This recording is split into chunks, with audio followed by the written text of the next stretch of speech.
Od samog dolaska na tržište, model Peugeot 508 izazvao je veliko interesovanje.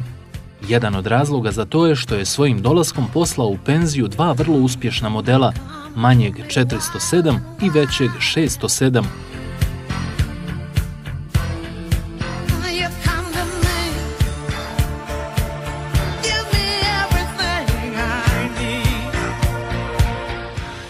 Na prvu, kako bi rekli, možda suluda ideja, ali inženjeri iz Peugeota sa ovim radikalnim potezom sigurno su zadali težak posao konkurenciji.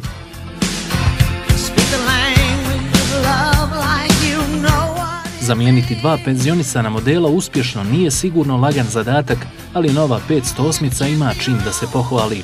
No kako bi vidjeli koliko će to uspješno izvesti, treba ipak malo sačekati.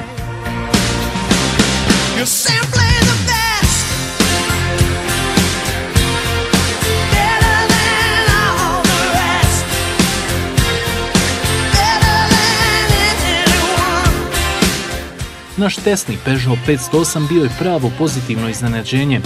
Kombinacija 2.0 HDI motora sa 163 konjske snage, koji je bio uparen sa sekvencijalnim automatskim mjenjačem i paketom opreme Allure, pružio je jedinstven ugođaj u vožnji.